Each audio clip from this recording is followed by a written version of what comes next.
Lux your way with the Lux Cravings boxes from Taco Bell. There's the classic $5 box, the indulgent $7 box, and a whole new obsession in the $9 box, the Flamin' Hot Grilled Cheese Burrito. Try the Lux Cravings boxes at Taco Bell today. As sports fans, we may cheer for different teams, but there's one thing that we can all agree on. We want the game to be big. And with 3 levels, 30 cabanas, a 143-foot screen, 6 clean pools, and endless cold drinks, it doesn't get any bigger or any better than Stadium Swim in Las Vegas. All sports, all seasons. It's more than a pool deck. Stadium Swim. It's the only thing like it in the world. Check out the all-new Blue and Orange store at the Boise State Hall of Fame. The Blue and Orange store has your best game day gear. We're talking jerseys, hats, bumper stickers, car flags, more than 4,000 hats on the hat wall. If you want the best Boise State gear, make sure you check out the Blue and Orange store online at theblueandorangestore.com or the all-new Blue and Orange store down at the Boise State Allen Noble Hall of Fame. Sunny days call for Sun Cruiser Vodka Iced Tea. Made with real iced tea and real vodka.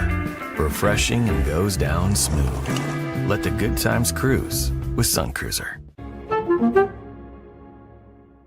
How's your day going? Going good. Thank you. Yes.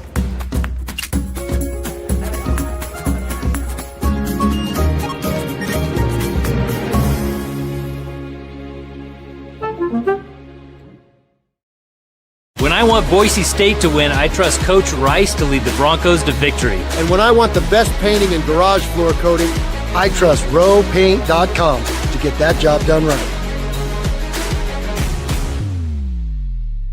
You could win one of 2 trips to see Banana Ball live. Purchase 2 Body Armor products, use Let's Go rewards, and you're entered to win. Right now, Body Armor is buy one, get one for $1 with Let's Go rewards. Start getting those entries in. Let's go. Around here, toughness isn't talked about. It's lived. Matt Wagner with the one-handed catch down. Early mornings, late nights. Going forward with Ford. Work that doesn't make the highlight reel. Same mindset, different uniform. This is the blue-collar grit, earned, not given. Tough days don't stop us. They build us. McMillan shoots and scores. For the workers who don't back down, Ford doesn't either. Shannon fires. Lithia Ford of Boise, where Ford begins in Idaho.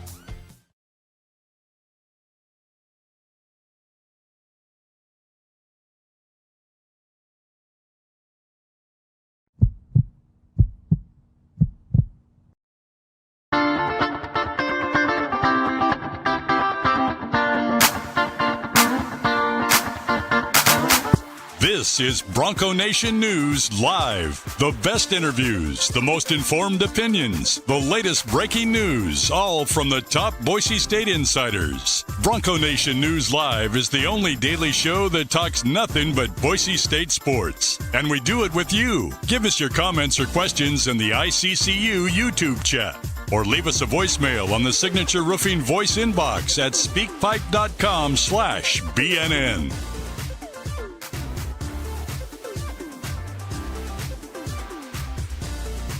BNN broadcasts come from the Sun Cruiser Studios. Sunny days call for Sun Cruiser Vodka Iced Tea. Made with real iced tea and real vodka. It's refreshingly smooth and easy to drink. Crack open a Sun Cruiser and let the good times cruise.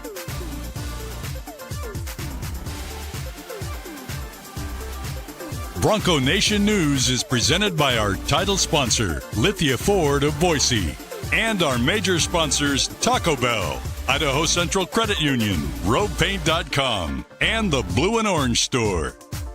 At Lithia Ford of Boise, we're proud to stand with Boise State Athletics. Through our NIL marketing partnerships, we're investing in the future of student athletes. Lithia Ford of Boise, here to get you there, wherever that may be. Lithia Ford of Boise, where Ford begins in Idaho.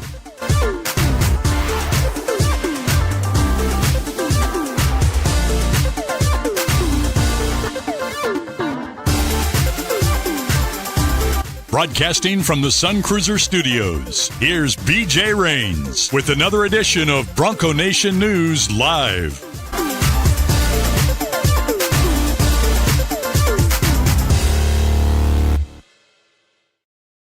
Hey, how How we doing, Bronco Nation? Welcome on into a live edition of Bronco Nation News Live here at BroncoNationNews.com. My name is BJ Rains, and we are in the Sun Cruiser Studios. Sun Cruiser, that new blueberry lemonade, delicious. Try it out. Sun Cruiser, available at your local gas station or grocery stores. And, of course, Lithia Ford, our title sponsor, Jim Sturk and Company, Lithia Ford of Boise, new or pre-owned vehicles. Make sure you pick one up. Pick up their website, Lithia Ford Boise. Check out their website, Lithia Ford of Boise, and go view their full inventory of vehicles at lithiafordboise.com. Got a great show for you today. We are pumped. We are really excited about today's show. We're going to talk some NFL draft. Alec Lewis with The Athletic is going to join us and talk a little Kage Casey. They had their assistant offensive line coach of the Minnesota Vikings at Pro Day. We're going to talk with Alec Lewis from The Athletic, and our man Adam Engroff, 27 years scouting with the Miami Dolphins, going to join us later as part of that interview and talk draft and Kage Casey and prospects and all that good stuff. Excuse me. But going to talk some Boise State football as well. Spring game, spring practice underway. Our thoughts. We might hear a little bit from Derek Ganter Jr., safety for Boise State. Colton Boomer, the kicker, as well. Talked yesterday with the media and excited about both those interviews. But do have some basketball talk on the show today as well. The newest Bronco, Damari Wheeler-Thomas, he is going to join us live here in about 20 minutes. So if you have a question for Damari Wheeler-Thomas, he has signed with Boise State out of North Dakota State. Intriguing guard, shot almost 40% from three. And averaged over 15 points a game, really took over that Summit League tournament and was the MVP, got their team to the NCAA tournament. That's right, Damari Wheeler-Thomas played in the NCAA tournament this year and had 16 points against Michigan State in the opening round of the tournament. If you have not watched Damari Wheeler-Thomas's film, you need to go put that film on because he's an impressive young man. And it's always funny in the transfer portal. Like a kid comes from North Dakota State, and some people just write him off. They don't care about the stats, whatever. He's North Dakota State. They want some folks want every transfer to come from Duke or Kansas or Kentucky or Texas Tech or more of a power school. But you can't have both worlds because I remember when Chibuzo Abo committed from Texas Tech as a transfer. He'd average like 1 point a game. Emmanuel Acott coming from Arizona, Abu Kijab coming from Oregon. Those guys had like no stats. They were averaging 2 points a game at Oregon or whatever. And people were like, oh, he didn't do anything last year. He didn't put up any points. Like, sometimes you can't win in the transfer portal until you come in and prove it. And I would say based on, you can't have both. You can't have high production at the high major level. You got that in Dylan Andrews. And how did that work out for you? You kind of got that with Drew Fielder. And that obviously worked out. But for the most part, you're not getting Power 4 starters. You're not getting, last year was an anomaly. It's just not happening this year, folks, in terms of getting multiple starters from Power 4 teams to come transfer in. I think the way Boise State's doing this is finding dogs, as Leon Rice said, from all over. Maybe it's Division II. Maybe it's NAIA. Maybe it's North Dakota States of the world, the smaller schools. Like, there's great players all over this country, and they don't have to be from Duke or Kansas or Kentucky or Georgetown or UCLA. And I think that in the first one we've seen, Damari Wheeler-Thomas, that's a big one. Now, Wheeler-Thomas is a winner. And he put the team on his back, and North Dakota State got to the NCAA tournament by winning the Summit League tournament because of Damari Wheeler-Thomas. He was the conference tournament player of the tournament. He was the MVP of the conference tournament, got them to the tournament almost single-handedly. Huge games in the semifinals and finals. Our old friend Chris Lewis was on the call, went back and watched those games. And, and then, like I said, NCAA tournament, they had to play a buzzsaw in Michigan State. They didn't win the game, but he still had 16 points in the NCAA tournament. So he brings that experience, and he brings that winning pedigree and that toughness, and that I think Damari Wheeler-Thomas is going to be a big addition so far to this team. And so we'll see how they put this team together. We had Pearson Carmichael on the show yesterday, and obviously they've got a lot of spots to fill, and they've got to find a way to fill those spots, and they've got, a budget to deal with, and there's a lot of other, factors and things that go into it. But certainly right now, if you're looking at, things in terms of Boise State and the roster and the spots they have to fill and how they're going to do that, I think there's a lot of reasons to say, okay, that's a nice start. Nice start. Robbie says, I think people forget that there is a comment went off the screen here. Really good players from lower levels more often than big teams farming developing players. I'm from a group of 5 teams. Yeah, it's just funny. It always works that way. Where it, like I said, I see it all the time, and maybe it's the small version. Excuse me, but maybe it's a small minority of fans, I should say. But it's funny. Some people they'll rip on a player when he comes with no stats from a big school, and then they'll rip on a player that, we got to put those stats don't count because it didn't matter. Like I remember when Javen Buchanan came, there was all kinds of people saying, he's NAIA, how's that going to translate? Yada, yada, yada. I think we all saw that translated okay. And as we've said in the article, you can go read it right now at BroncoNationNews.com. And by the way, we have 60% off right now, 24/7 Sports, their national deal right now for the spring special for the transfer portal. 60% off an annual subscription. If you're ever on the fence, this is probably the best the deal's ever going to get. 60% right now. It's like $4 or $5 a month. Now's the time. Jump in, read all of Nathan's analysis, Chris's recruiting coverage. He just talked to a high school recruit and put a story together that we'll have posted here later this morning. So you're getting daily coverage of recruiting.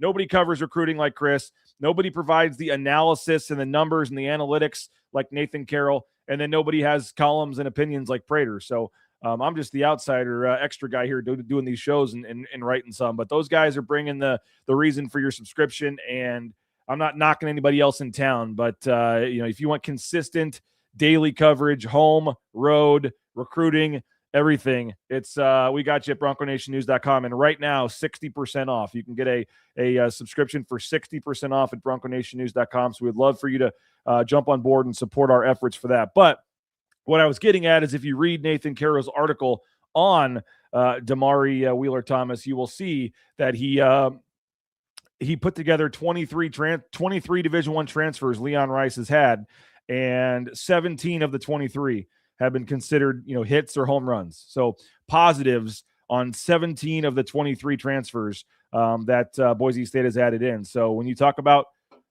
that right mix of finding the Abu Kijabs that didn't do much at Oregon, finding the guys that did, like a Marcus Shaver that put up numbers at a smaller school, so to speak, like, Milad Narmouche, East Tennessee State, wherever he was at. I mean, there's different things. And so bringing in Damari Wheeler-Thomas is big. And if you saw the report from Ross Dellinger earlier this morning on Yahoo, you may be getting Damari Wheeler-Thomas for 2 years, or at least have him for he'll at least have 2 years of eligibility. Hopefully you can keep him for 2 years, but and I don't know how that would play in with the red shirt that he had. I guess you get 5 to play 5, and so I guess he did have a red shirt, so it may not matter for him. But a lot of these guys, they're going to give a 5th year of eligibility to.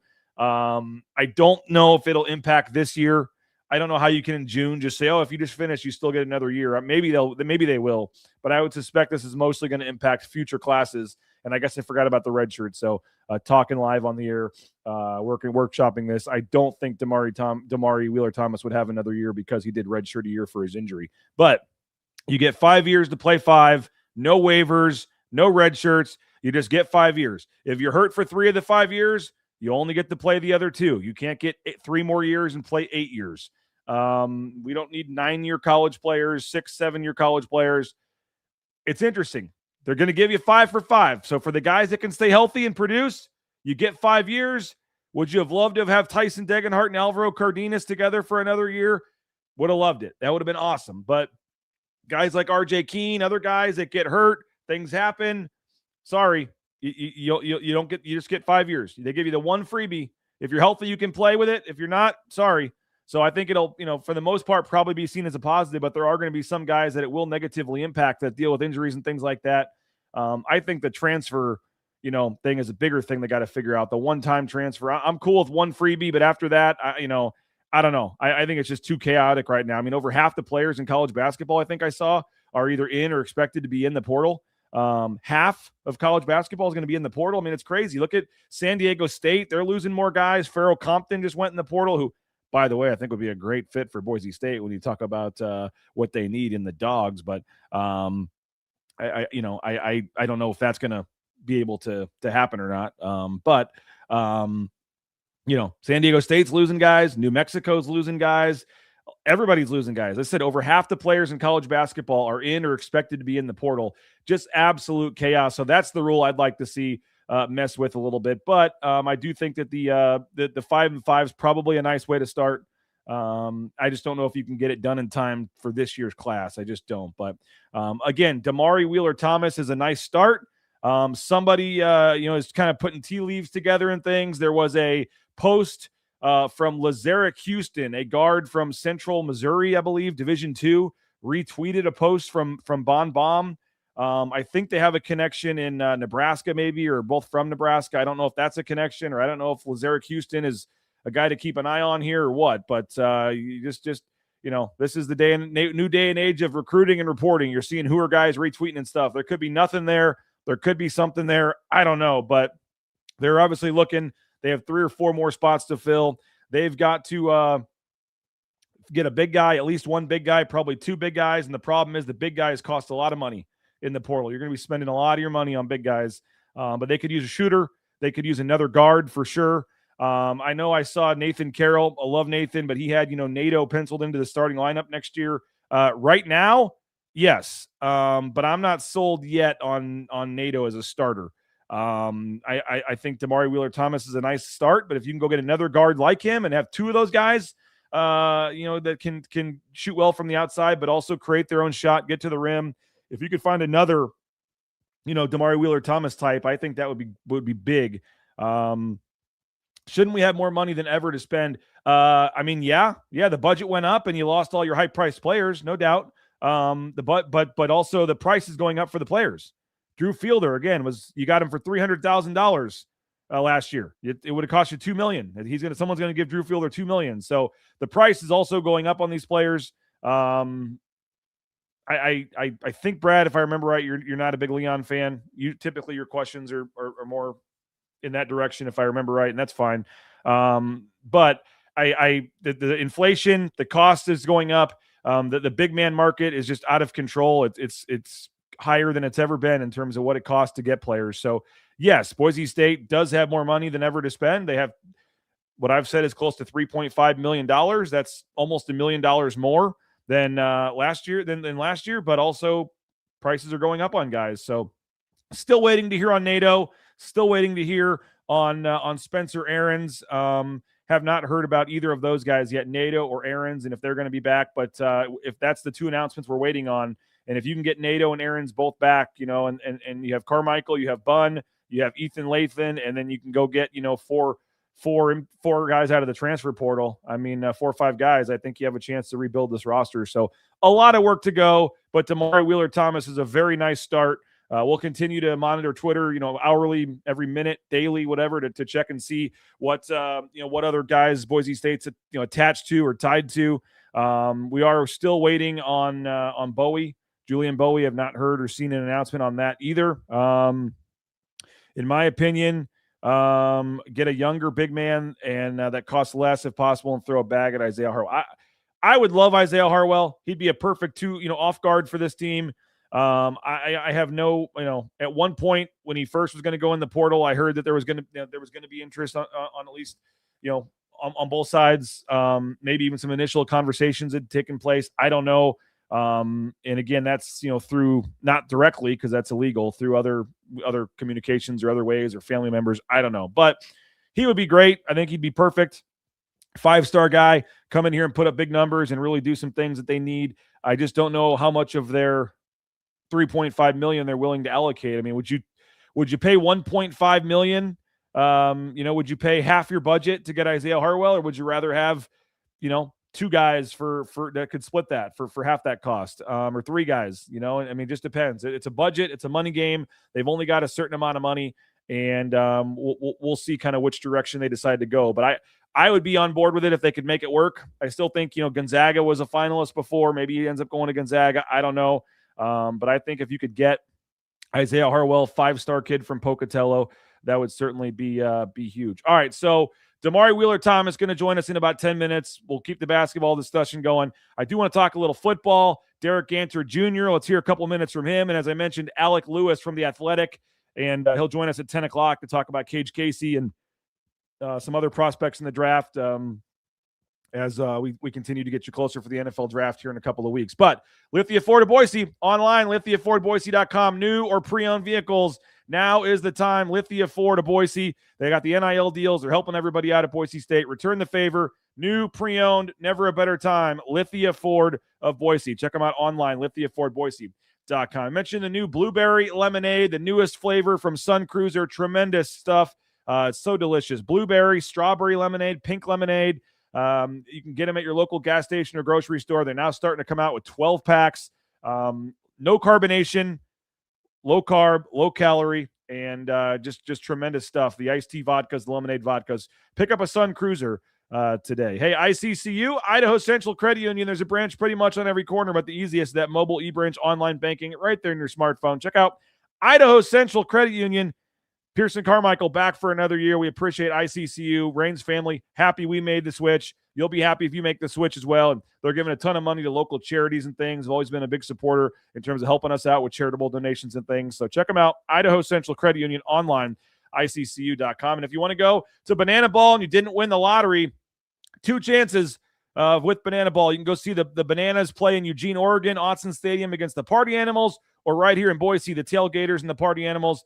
2 products. You buy them from Body Armor. Buy one, get one for $1. Buy 2 Body Armor products at Jackson's. Type in that Let's Go Rewards phone number, and you're getting your chance to win Banana Ball. And I know that lottery got pushed back a couple weeks, I think, till the 27th. But if you weren't lucky enough to get it, check out Jackson's, and you can enter to win 2 chances to win a trip to Banana Bowl. All right, going to get back to the basketball talk. Lazarus, we're kind of bouncing around. Lazarus, somebody brought up in the chat. Damari Wheeler-Thomas, going to talk to him here in about 8 minutes. We're bouncing around football, basketball, a lot going on. I'm co-hosting by myself today. So if you don't like hearing me talk, I'm sorry you're stuck for a little while longer, but we're going to bounce around football, basketball. I want to hear a little bit of Derek Ganter Jr., the safety that talked yesterday. We'll talk about him. Give me a thumbs up if the audio is okay in the chat. But Derek Ganter Jr., safety, a lot of turnover in the secondary. Derek Ganter Jr. put up big numbers at Eastern Washington 2 years ago, comes in as a transfer last year as a contributor, but now gets ready to take over as a starter and a leader. Very excited about the future of Derek Ganter Jr. And this was him talking after practice yesterday. It's going good. It's just fun being out there with the guys again and, going back to the basics, getting it all going again. How much more comfortable do you feel right now, getting the experience and everything last year? Super. I mean, I've been here before. So just being now in the system and, with these new installs and everything going in and just the same stuff that we have done before, just being able to repeat that process, it's good for, not only me, but, all the new guys too as well. So, Coming in the spring, what do you think you know now about this defense that you didn't know when you got here in the summer? The standard, just violent. Like if you don't know what you're doing or, that's one thing that you could fix it with effort and violence, like hit somebody. So that's one thing that we've been emphasizing. We've been getting way better at. What was the biggest thing, do you think, as the season went along that made you feel more comfortable? Was it just getting used to the speed at this level, or? I would just say time.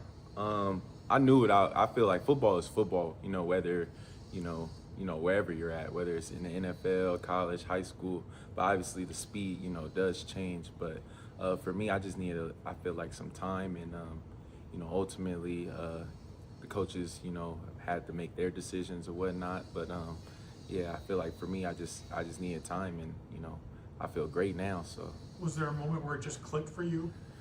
I mean, not that I can't give you a specific moment, but I've always felt great. Like I've never been like, I don't know what I'm doing out there, or any type of, discouragement in what I'm doing. I've always felt great. So, but ultimately, it's not my decision to make. So, what's the excitement level just with the opportunity with some starting spots and playing time available, and just the excitement level that you hope you can earn one of those spots? Yeah, I mean, this everything I asked for. I mean, there's opportunity like no other, and that's all I can ask for. And I'm blessed to be in this position.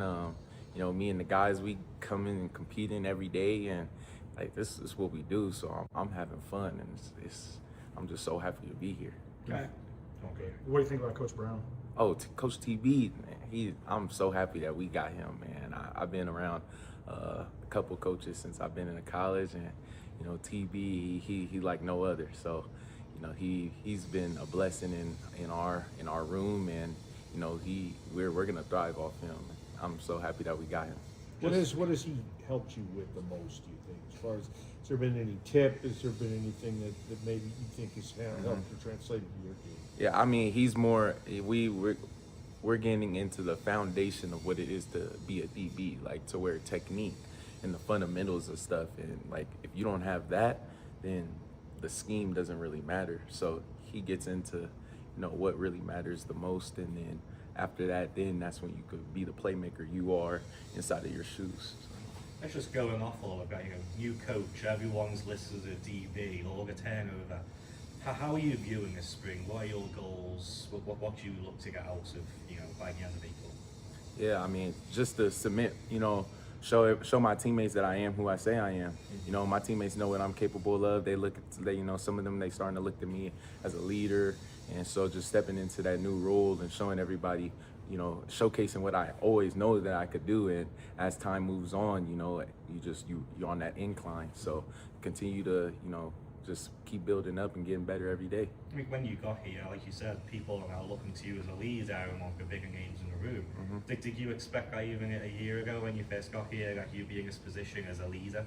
I mean, yeah, I've always known what I could do. I mean, at my old spot, that's how they viewed me. Mm-hmm. So it's just a matter of doing it in a new place. So, the coaches believe in me, my teammates believe in me, and as time moves on, like I said, I mean, it's time to do the same thing. Just now I'm here, and I'm blessed that I am. You mentioned having Coach Brown kind of teaching some of the different things, having the corners in the room too. How's that? I don't know how you did it, previous stop, but just kind of learning what they're seeing on plays too. How do you think that's going to help the whole unit? Yeah, I mean, it helps a lot. I mean, just especially me being, back there at safety most of the time, I could help the corner with his alignment and assignment. If he's not sure on what they're doing, or now that I know exactly what it is that we're supposed to execute, I could be like, oh, we could be more savvy with what we're doing sometimes. It's like a chess game, and we just able to move pieces differently now. So it definitely helps us a lot.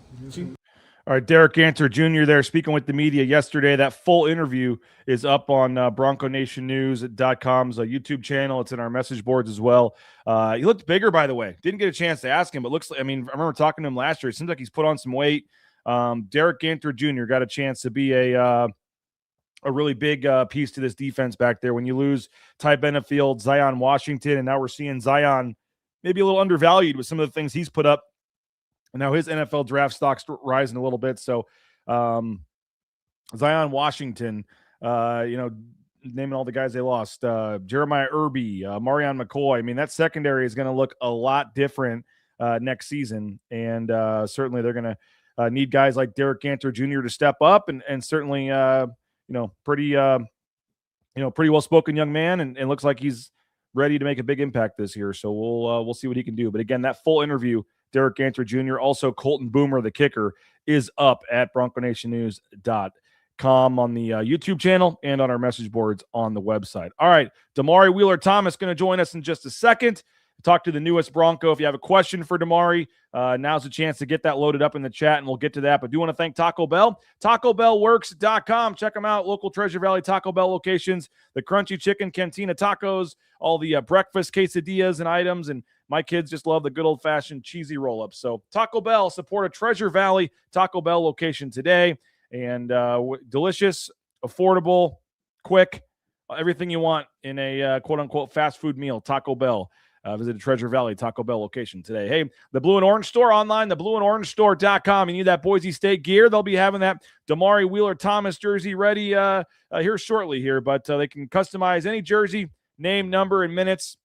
They're at the Hall of Fame location down there at Boise State. They got the location at the mall with 14,000 hats on the hat wall. And, of course, you can order anywhere in the world online, theblueandorangestore.com, the official in-venue provider of Boise State merchandise. That is the Blue and Orange Store online at theblueandorangestore.com. Hey, Matt Bauscher, Bauscher Real Estate, #1 ranked realtor in the Treasure Valley is Matt Bauscher and Bauscher Real Estate. Check them out online, BauscherRealEstate.com.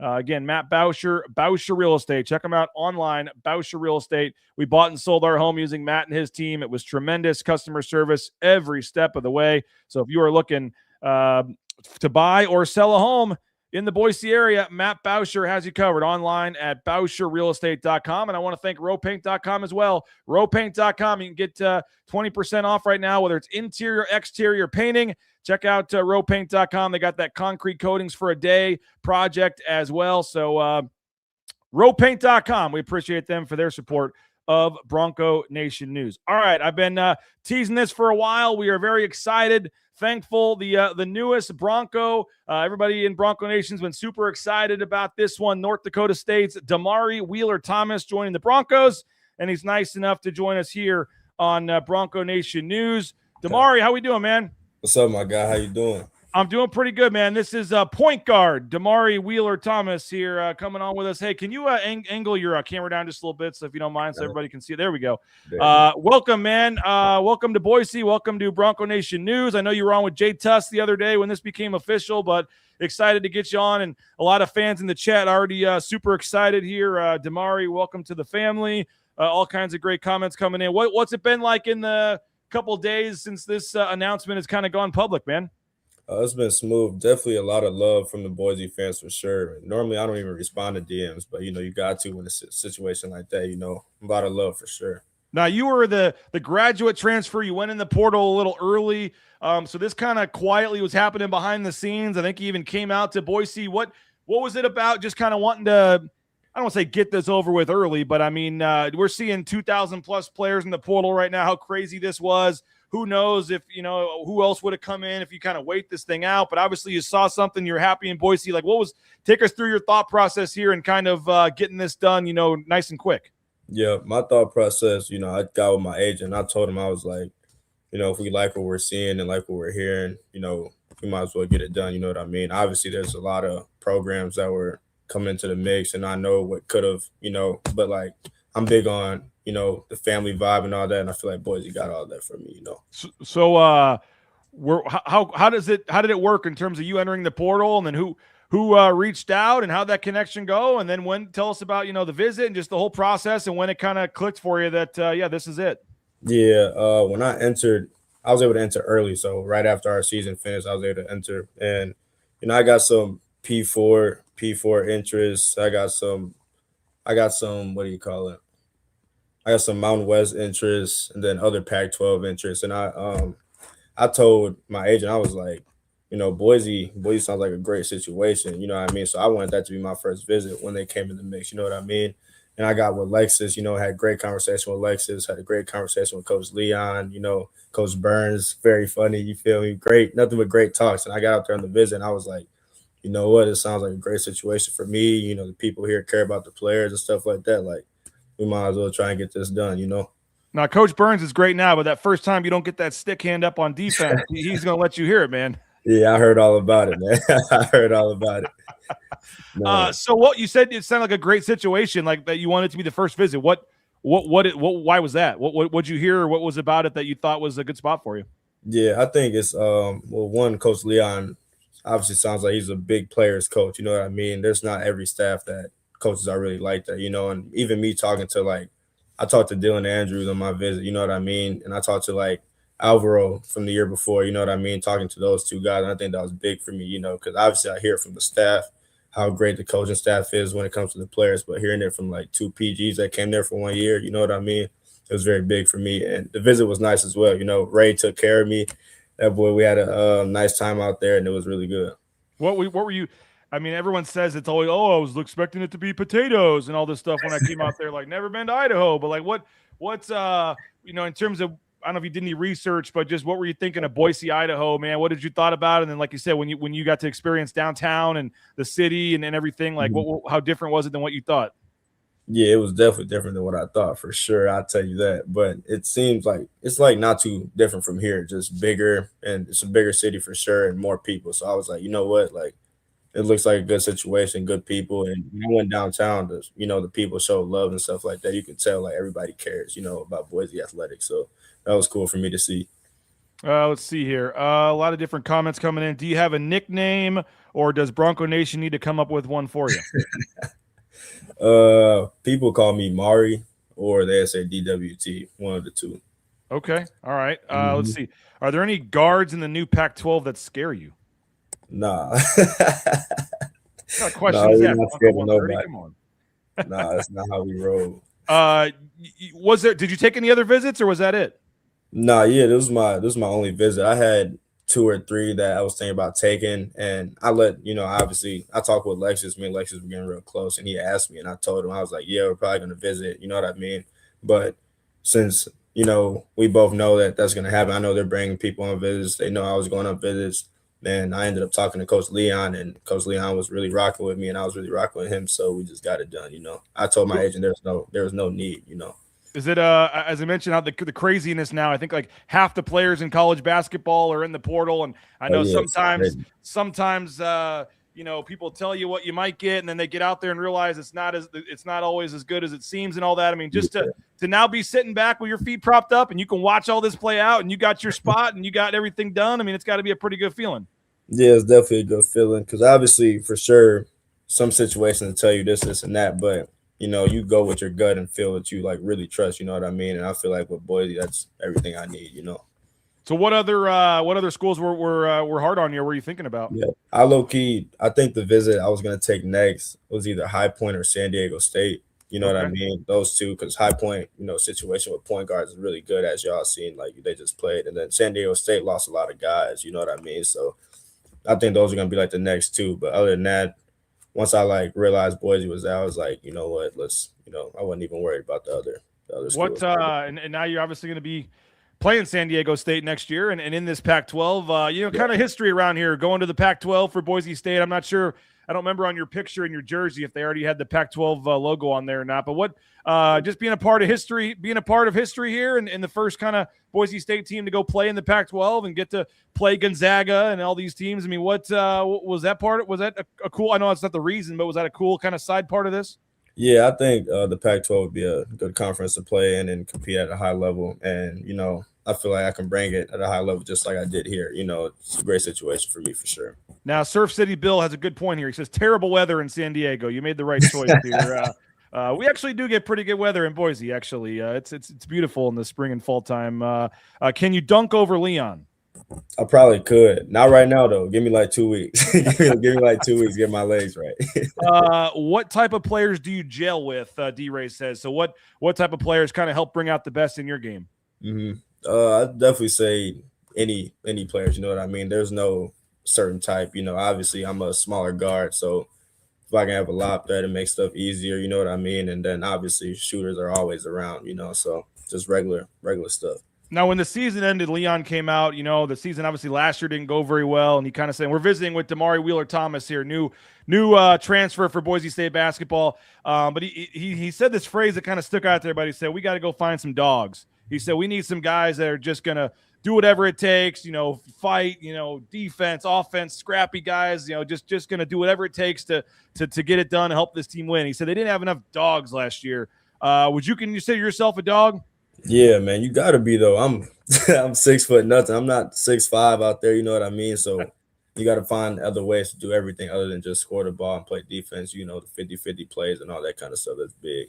Now, Perry says, did the coaching staff promise to get some more dogs? When they kind of told you, I mean, you got, 4 or 5 spots you got to fill. You're the first one to jump on board now. I don't know if you end up, now become a recruiter and helping out, try to build this roster or what, but being the first one to jump in, what was kind of obviously a little unknown there about what else they're going to do to this team. What was their kind of plan they mapped out to you? Yeah, definitely telling me to stay with the process and stuff like that. And obviously I'm a help out whenever they ask me about any players and stuff like that, but they're definitely going to bring in more dogs than just me. You know what I mean? And I know and I trust the coaching staff that they're going to do what they do best. You know what I mean? It's what they do. So they know exactly what they're doing, man. Now in terms of your game, we saw obviously the stats very strong. 3-point shooting was strong. We saw, the overall stats. But how do you kind of describe yourself to Bronco Nation here as a player? Yeah, I'm a little quick, little shifty guard. You know what I mean? I can make plays for others off the bounce for my, you know what I mean, to get to different spots and stuff like that. Man, I'm a 3-level scorer, and obviously at my size, you got to be able to guard the ball. So that's the biggest thing I can guard. You know what I mean? I'm a two-way player, not just offense. Tell us about that tournament, man, the Summit League tournament. You were the MVP. I mean, you pretty much took the team on your back and got them to the NCAA tournament, and that's something that folks around here would love to see you do again next year. Just to have the end of the year you did, and to get your team into March Madness, and to get to play Michigan State, and you had 16 points in that game. Just what was that experience like, that run in the conference tournament, and then getting a chance to play in the big dance? Yeah, I mean, we already knew halfway through the year that like we're probably going to do it. And the only way we couldn't do it is if we messed it up ourselves. So we ended up getting it done. And then that game out there and for the March Madness, that was great. You know, it was great for us to get there, and it was a great experience. You know, I never experienced nothing like that. So now that I had a taste of it, I want, win some games. You know what I mean? So it was definitely big. You know, Michigan State was a strong team. So we don't play the teams like that. You know what I mean? We never played the teams like that. So that first half, I started 0 for 4 from the field. Wasn't really, you feel me? But after that, I was real smooth. It was 16-point second half. It was very smooth. Obviously, we lost by 20 regardless, though. You feel me? Like they're bigs. Their bigs can run. You know what I mean? We didn't match that. We didn't match their pace like that. But yeah, well, you kind of stole my next question there. But what is the just kind of getting that taste and seeing what it is? And I don't know if you're familiar or not, but Boise State's been to the NCAA tournament 10 times.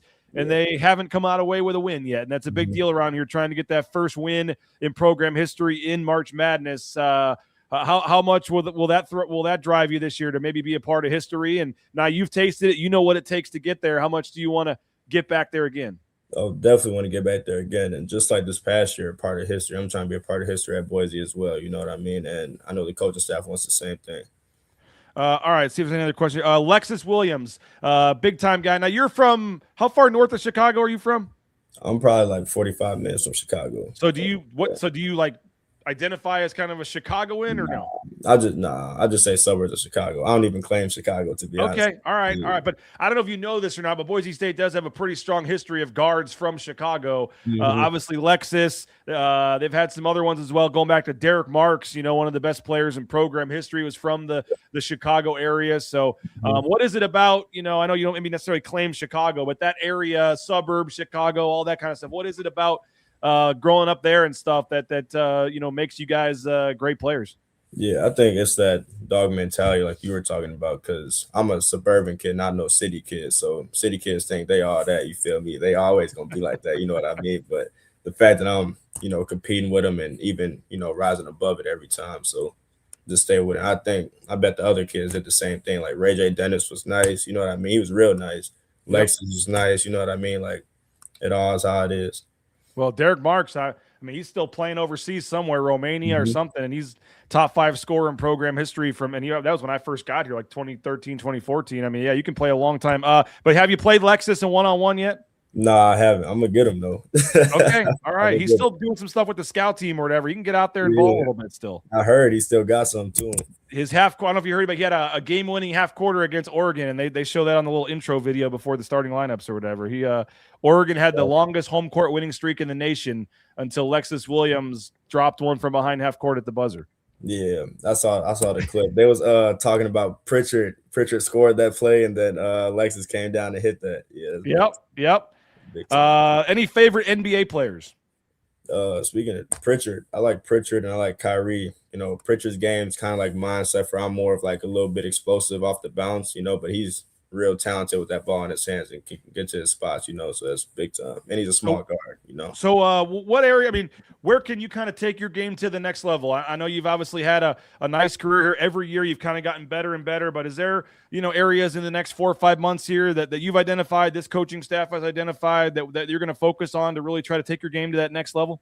Yeah, I think it's probably just always want to get the handle as tight as possible so you can get wherever you want, whenever you want. You know what I mean? I'm obviously a big critic of myself, so I feel like, I shot the ball well, but can I go from making 72 threes at 38% clip to making 60-something at a 40 clip, stuff like that. And if I set goals like that for myself, it'll even go higher than that, you know what I mean?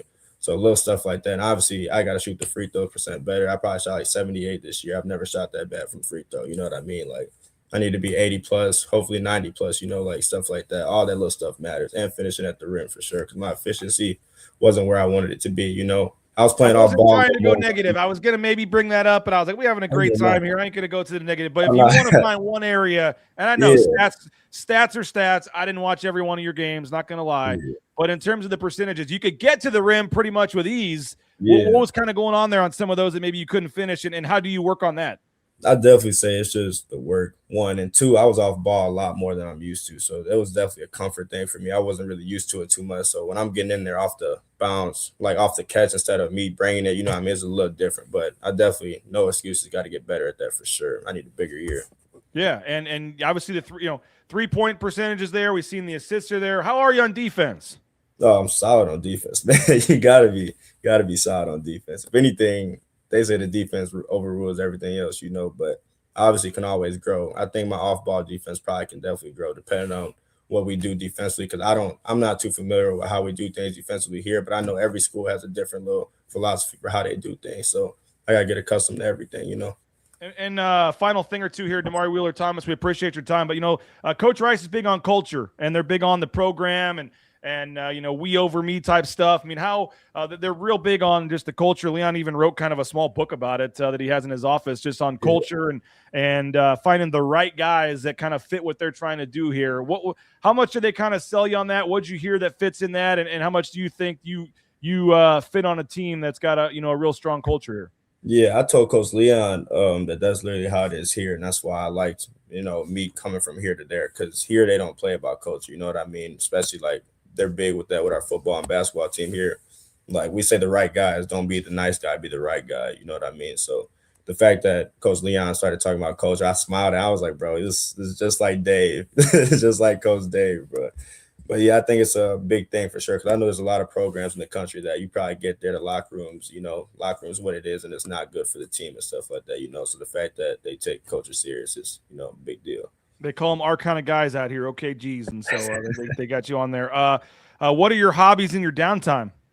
If I'm not in the gym or nothing, I like to nap, big napper. If it's not napping, I like to go bowling or something, you know what I mean? Or just chill, listen to music, nothing crazy. So what's your plan in terms of when you're going to get out here and how do you as a new guy, but also as a leader, as a one of the main guys, how do you become that leader? They got 5-6 guys coming back, some that didn't play much, some that did. You're going to have other new guys coming in. How do you, as one of the new guys come in, try to not make this your team, but show that you can be a leader right away here?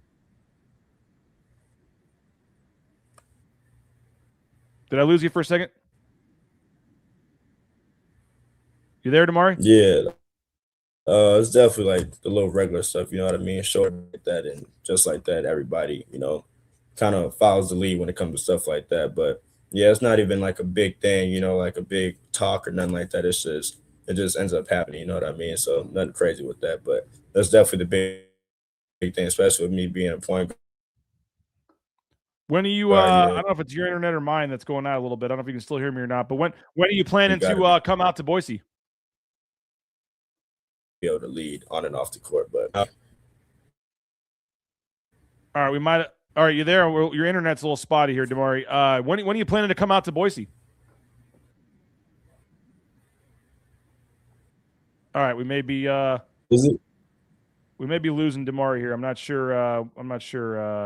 What's going on with Damari? Maybe he can come back in real quick. But great stuff. Damari Wheeler-Thomas, awesome dude. If we get him back for a minute, great. If not, he sure sounds like the right kind of guy. I remember when Javen Buchanan came on a couple years ago. Some of these other new guys, there's just something about him where you can just say, okay, they're Boise State guys, and he certainly fits the mold. And yeah, that was an awesome interview. Oh, he's coming back in for a minute. Here we go here. Let's see if we can get him back. It's not the Damari. There he is. We were almost finished, but I don't know if it's your internet or ours. It went a little spotty there, but yeah, I appreciate you jumping back on. When are you planning to come out to Boise? I think it might be. Oh, he's blaming me. Yeah, is it me?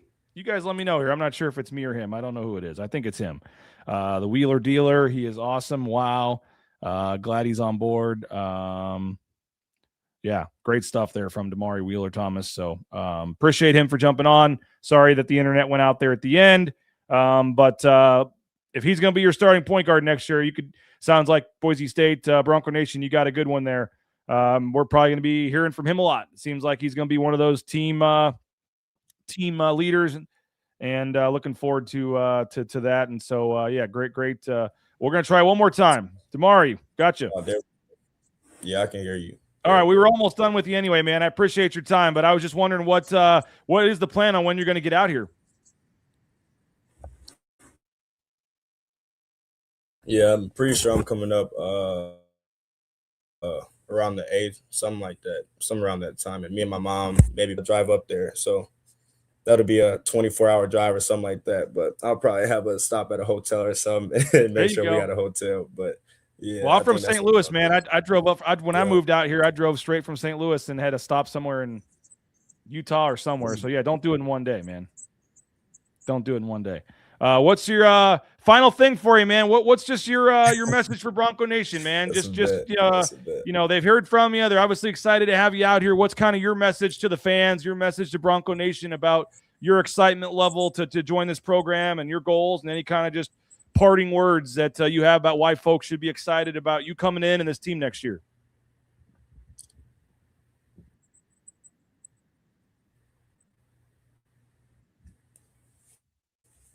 Yeah, definitely very excited. I want everybody to know that, all the fans and supporters for sure. And I hope you guys are as well. And, I'm coming on the team for 1 year, last year, and I want us to make a big run, and do this thing right, win some games in March and just win it all. Why not? You know what I mean? That's what we're here for. Well, hey, man, great stuff. Appreciate you coming on, giving us 20 minutes of your time. Best of luck finishing up there, and we'll see you in Boise real soon, man. Bronco Nation's excited. And looking forward to meeting you in person and watching you play. And we'll see what new teammates you get here in the next few weeks in the portal and stuff. We'll keep following things. And best of luck to you, man. And congratulations again. Welcome to Boise. And we'll be talking to you soon, man. Appreciate you, my guy. Thank you for having me. Yeah, appreciate it, man. Great stuff. Damari Wheeler-Thomas. Appreciate him for jumping on. Great stuff there. I know the internet went out a little bit at the end, but great stuff from Damari. And like I said, man, the first of what should be 4 or 5 transfer portal additions for the basketball team.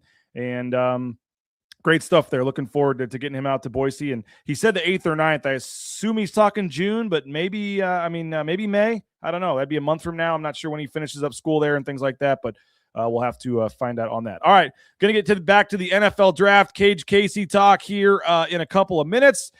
Do want to thank a couple great sponsors here on Bronco Nation News. Signature Roofing online at mysignatureroofing.com. If you need a roof repair, a new roof, an inspection, an estimate, Signature Roofing has you covered online at mysignatureroofing.com.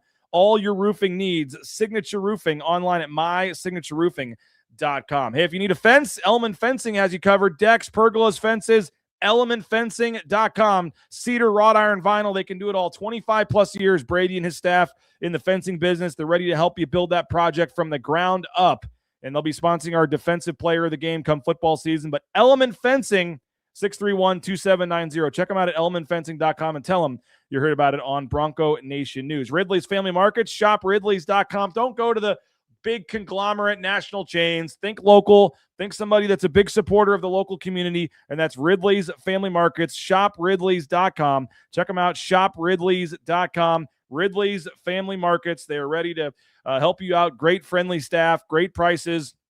Love the Cuno location. If you're going up to McCall this summer, they have a McCall location that's great as well. So think local.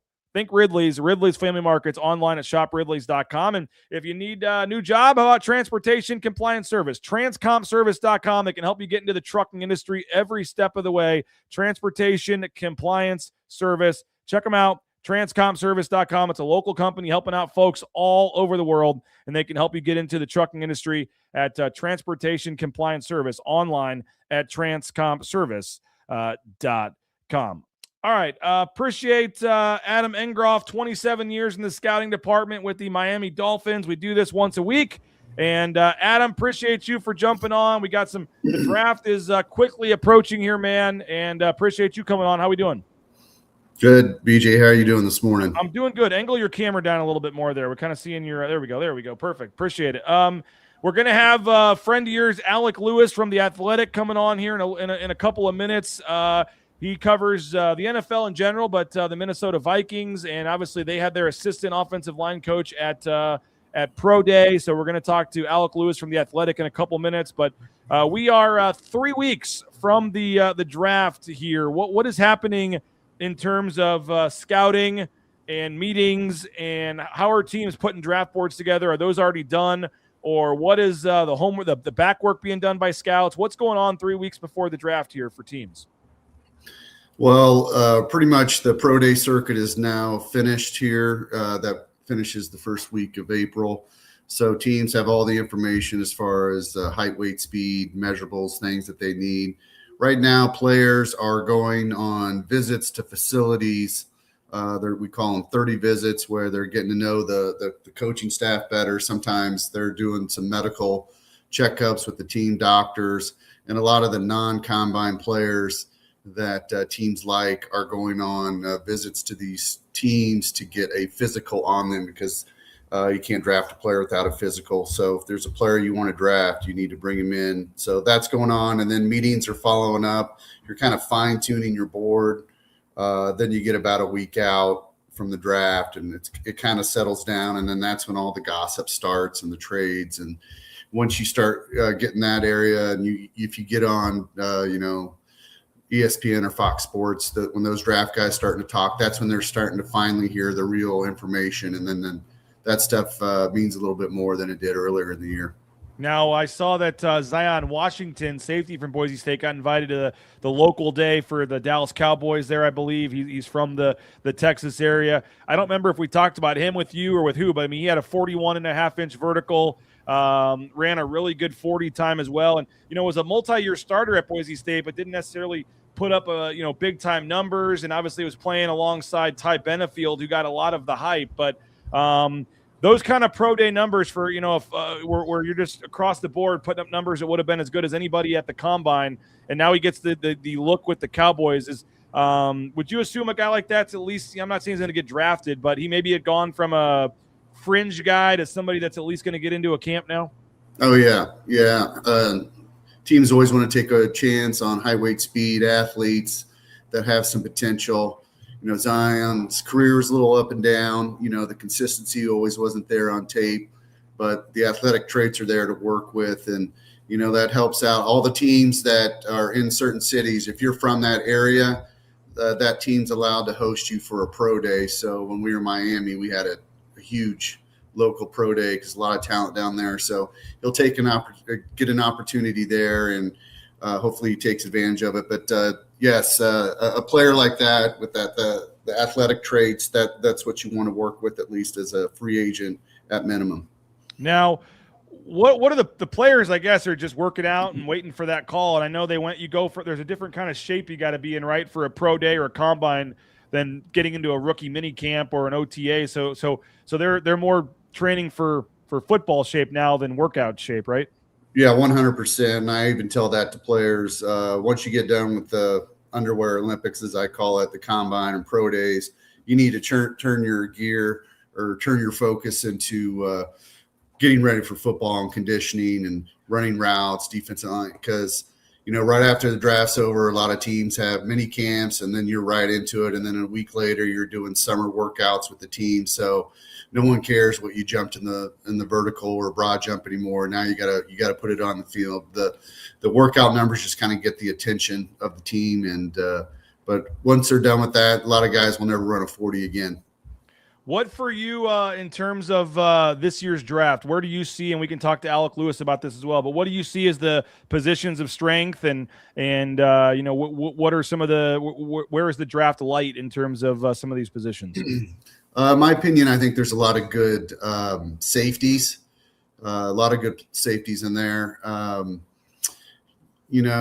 like the running back class, kind of a steady group, but I like the class. The quarterback is a little light. Elite left tackles are a little light. So I don't think that's going to be a strong suit. And there's a lot of good depth in the corner position as well. So you'll see some good corners go in the top 20. So those are the areas I think are the strengths and weaknesses of the draft. What are you thinking about Taylon Green? I know we've talked a lot about him. You saw him there at the combine, obviously put up big numbers. What round, or what are you thinking in terms of quarterback rankings?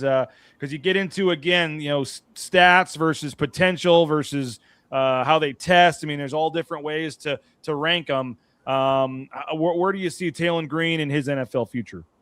Yeah, we talked about it before. He really opened eyes. Us people in Boise knew that he was going to do that at the combine, but he really opened some eyes, and that just gives him more opportunity.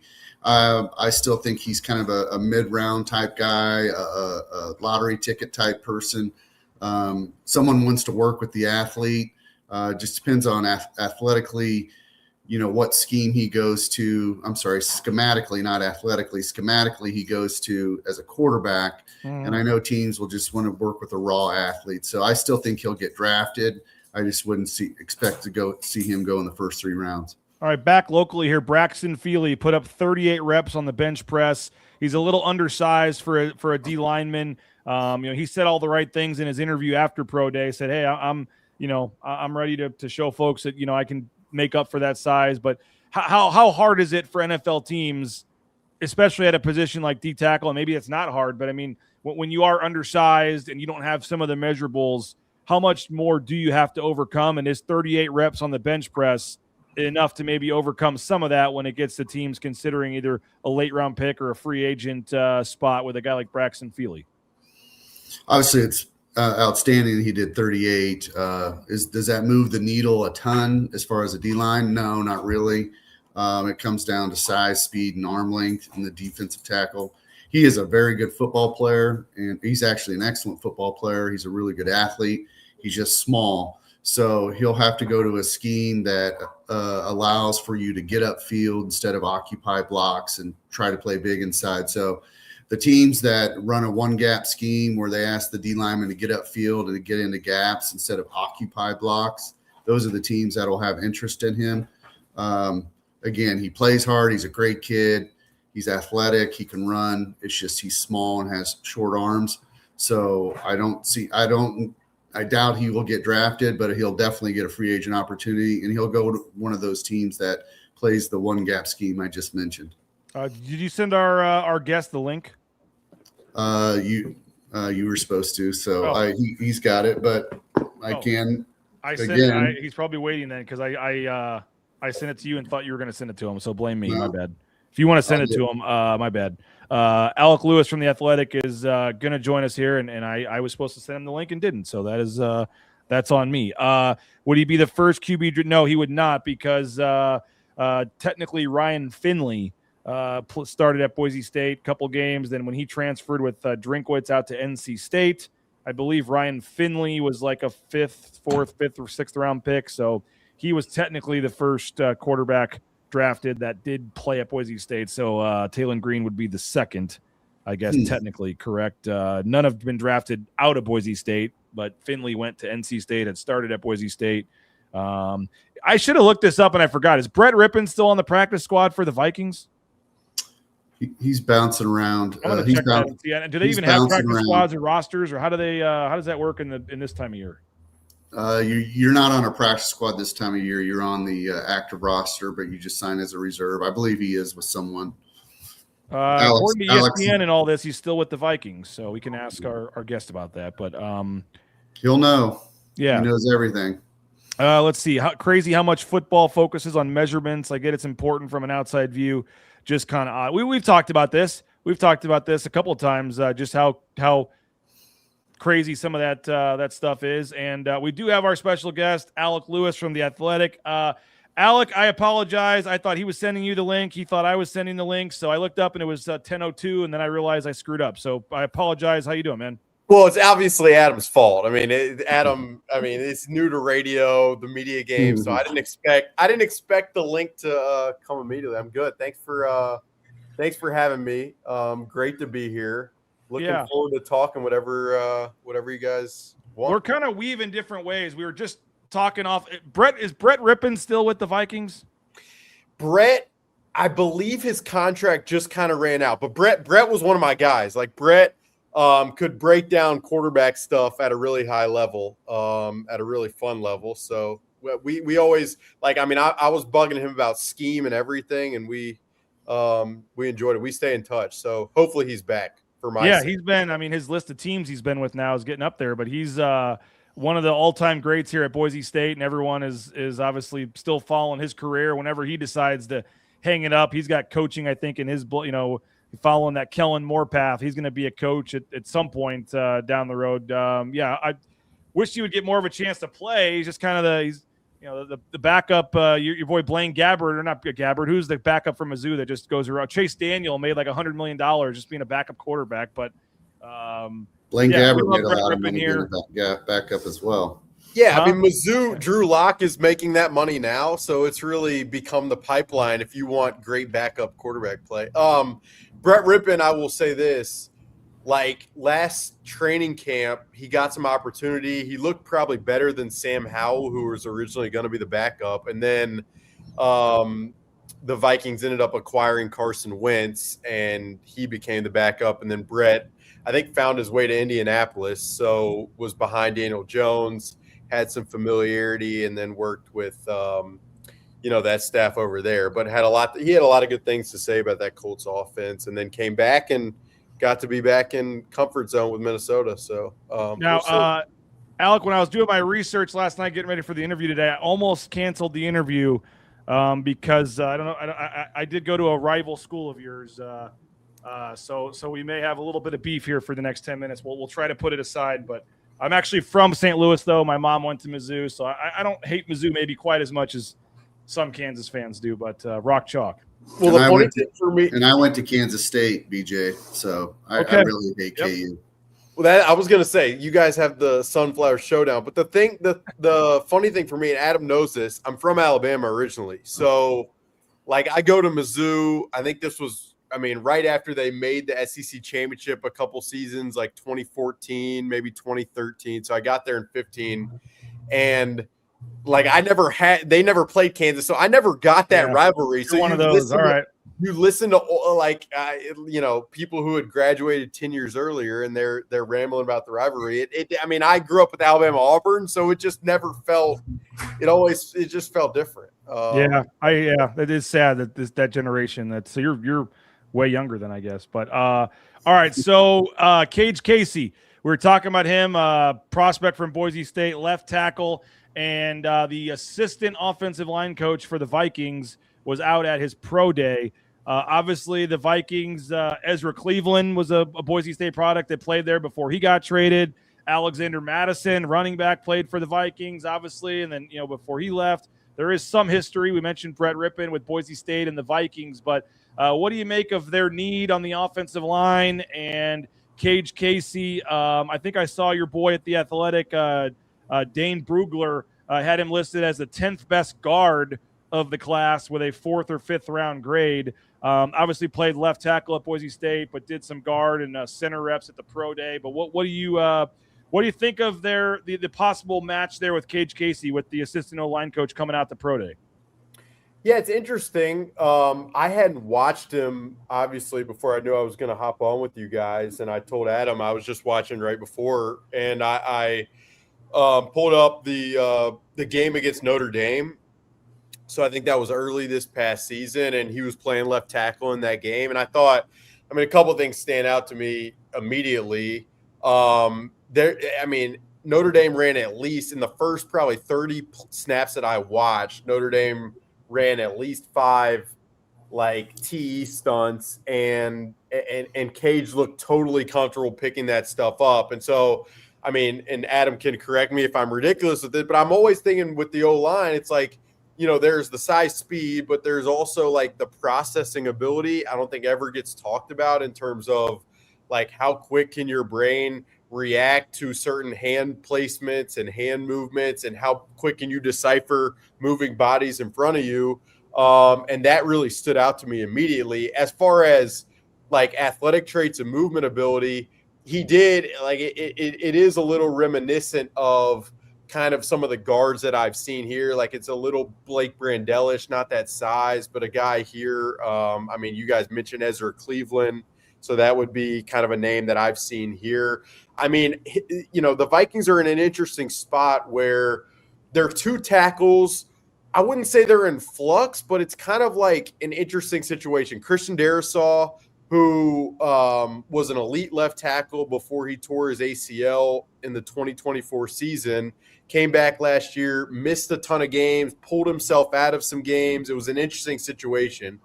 And so there's a little uncertainty there. And then at right tackle, Brian O'Neill is entering the final year of his contract. And both those guys, when they're healthy and playing, they are great players. But the Vikings probably need depth there. And then on the interior, they have guards set. They have Donovan Jackson at left guard. They have Will Fries at right guard, and at center, it's probably going to be Blake Brandell and a draftee. But could they add depth to potentially be like swing tackle-ish, interior replacement? If Kage is smart enough, like would center be something you would ever think about with him? Like they've definitely been in that market when you're talking 5th to 7th round backup guards, tackles like that with potential upside. They've definitely explored that kind of realm. Adam, I was thinking about this. What like I remember one time the Dallas Cowboys had like 7 Boise State players on their roster. We've mentioned a couple to the Vikings. Like, is there something about you just know a program, what you're going to get, and sometimes if it's a tie, you do kind of lean towards a program you're familiar with, or you know something, and maybe you guys can both touch on that. But how much does success and with guys in one program lead to you looking for more guys there, Adam?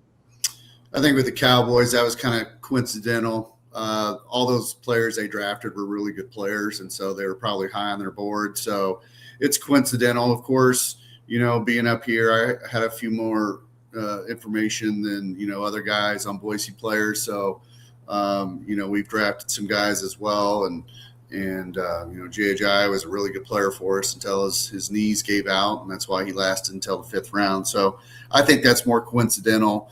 Talking about O-line, depth, and Alec knows this. You guys both know this, but besides quarterback, offensive line is the most overdrafted, or I should say it's very valued, and there's not a lot of good offensive linemen. So when guys say, this, I think he could go late round, they usually get moved up because there's not enough of them. O-line, to me, O-line play in the NFL is currency, or like pitching is currency in baseball. O-line is currency in the NFL. So Kage, again, we've all said it, is not the most elite athlete and the most elite player, but he's got high makeup, high intangibles. He is very smart, as Alex touched on. So he's going to go and he's going to play, and he might not be an all-pro or anything like that, but he's going to play in the league a long time and make a lot of money because of all the things we just talked about. I want to preface this question carefully, given what's the last 24 hours of the reporter source conversation. But I will say this: what is it like as a? How do you know what's true and how do you know what's not when you see reports come out about where a guy might get drafted or what teams are looking at him? Adam, like, are you ever looking at media reports, Adam, and believing that? And Alec, from your perspective, like, what do you think teams are believing and not believing, and how does how does that change draft boards even on draft night when you think something might happen because of a report and it doesn't, and how do you know what to trust and what not to trust? I don't know who wants to take that first. I'll go first, Alec. The draft gossip or whatever, I would only pay attention if I was a fan, like the last week. I talked about it earlier. The DraftNet guys have no idea. They're just putting their own opinion out there, which is fine. And that's what they're paid to do because they know the players. But they have no idea where they rank in a team's thing. We're like, this guy's really shot up the board over the last month or so. That's not true at all. He was always on the team's board high. This is they didn't know about it. And so I think the last 10 days or so, you're going to see a little bit more. That's just where you got to start looking at it and like, oh, that kind of makes sense. That kind of makes sense. In my world, this is when we talk to the players' agents, and, the agents are always pumping up, well, this guy's going in the first round. And so you kind of got to, take it with a grain of salt. But the guys that are more realistic, they know and they have a good feel, and they'll give you a sense of like, these 4 teams are kind of interested. He's done this trip. He's done that trip. He's worked out for this. So you just kind of get a feel. And this is the time of year where you kind of get a feel pretty strongly about where they're going to go. I'm going to start making some phone calls myself here over the next couple of days, just to the guys I really trust agent wise. And then, I'll talk to my guys that are in the NFL. We just kind of gossip and, going on because that's what I've been doing. And that's how it works. So I would say the last week or so, start paying attention to that stuff when you see it on ESPN or NFL Network. Before that, all of it means nothing. What do you think from the media side, Alec?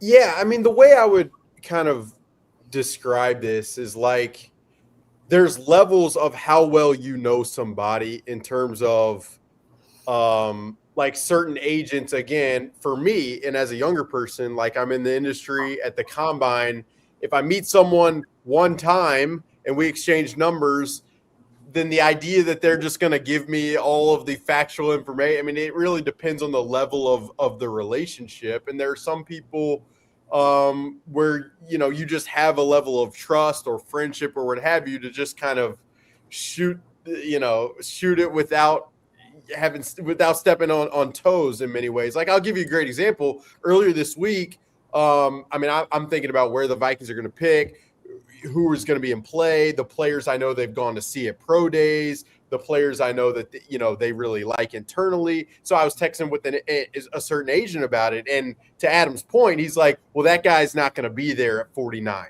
And I'm like, I mean, I guess that makes sense from your perspective, but in the event that he were to fall, like, it's probably worth me having an idea.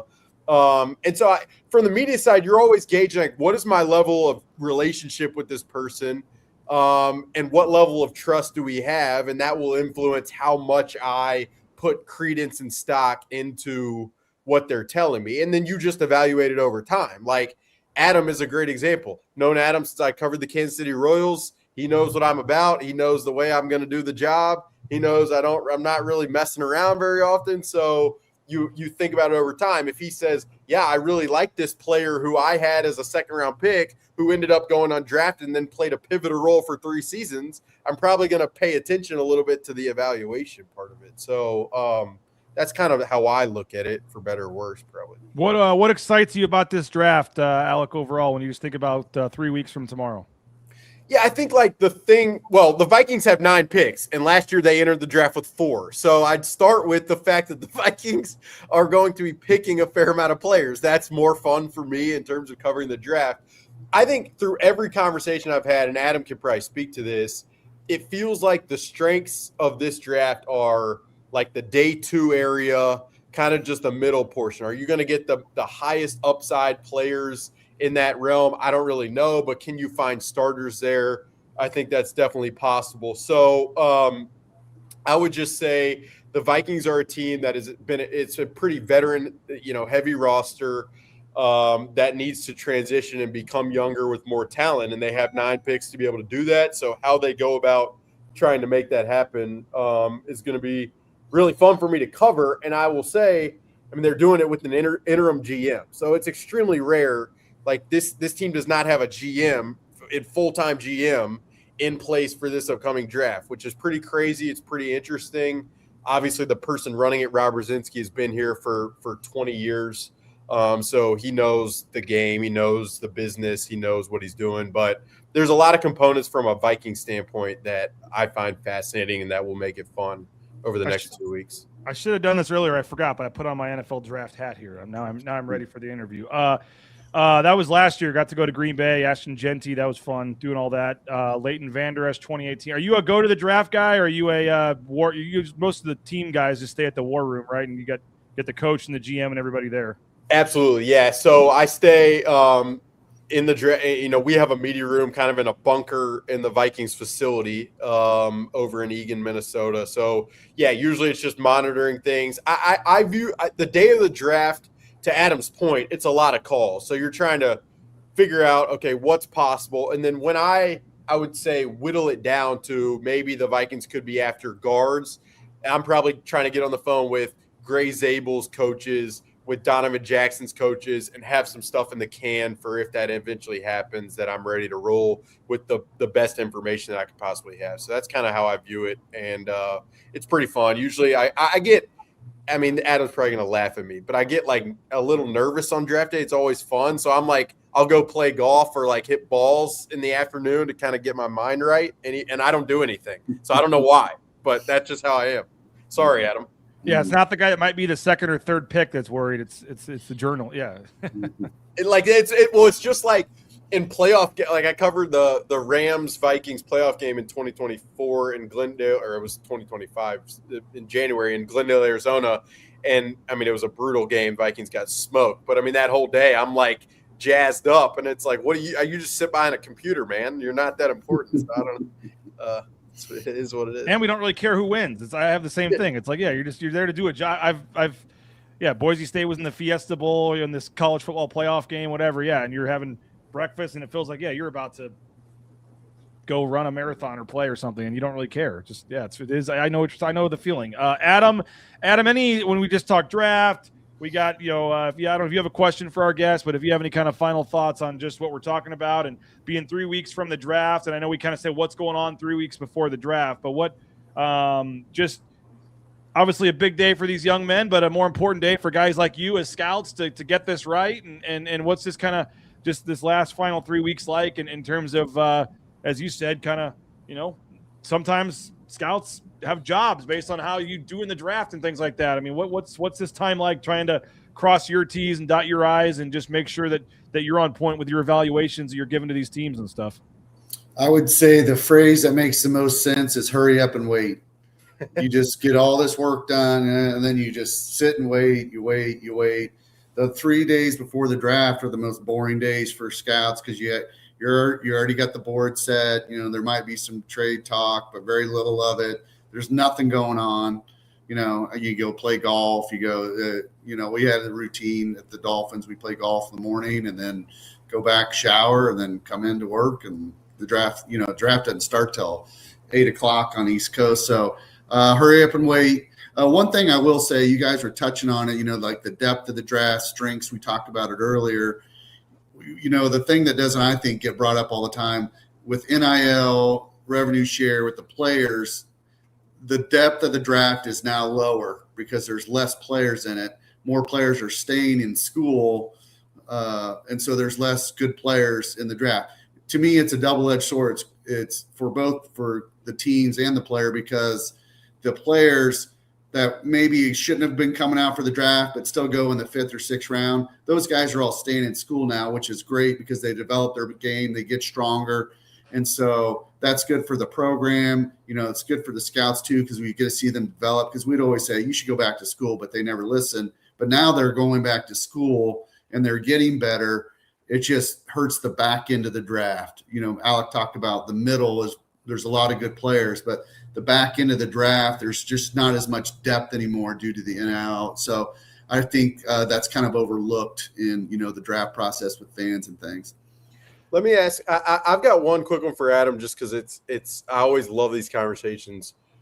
When you think about your history doing this, like when you get it wrong on a player, is the reason typically like makeup, athletic traits, you didn't see some in the film? Like when you get it wrong, what is typically the reason for that?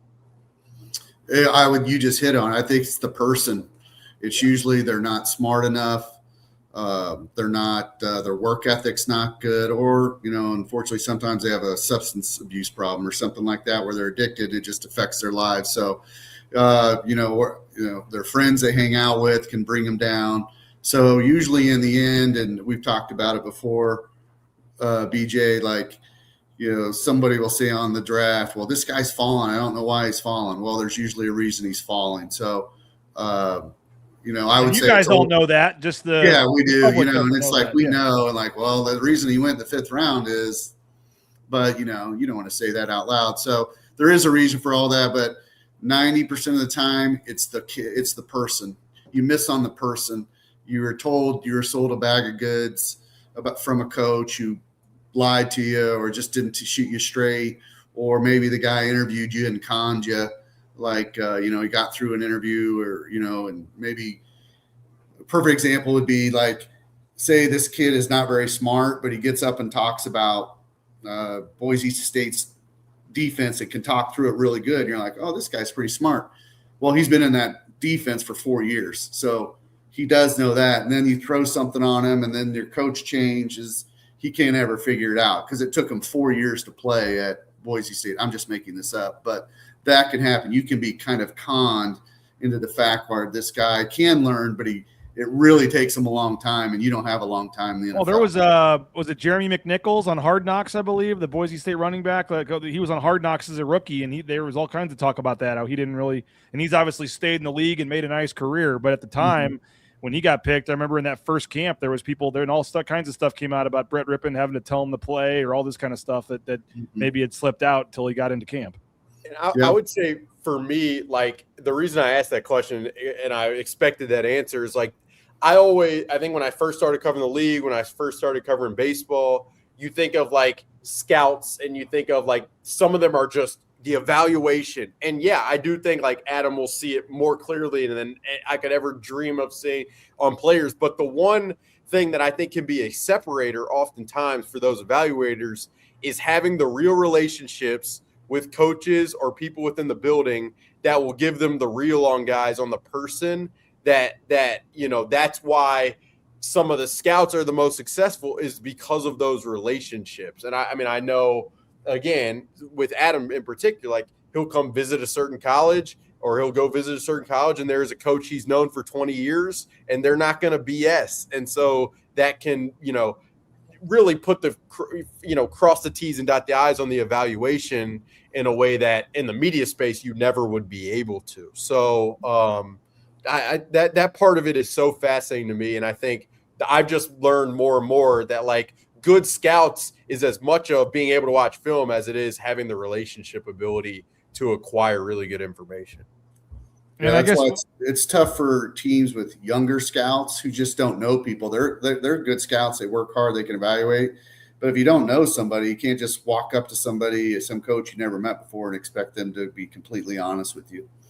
Yeah, no doubt. Alec, I know you have your own show as well. How can folks get your show and your information and follow what you got going on? Because, like I said, man, in 3 weeks we may be really interested in your coverage here if it works out with Kage Casey.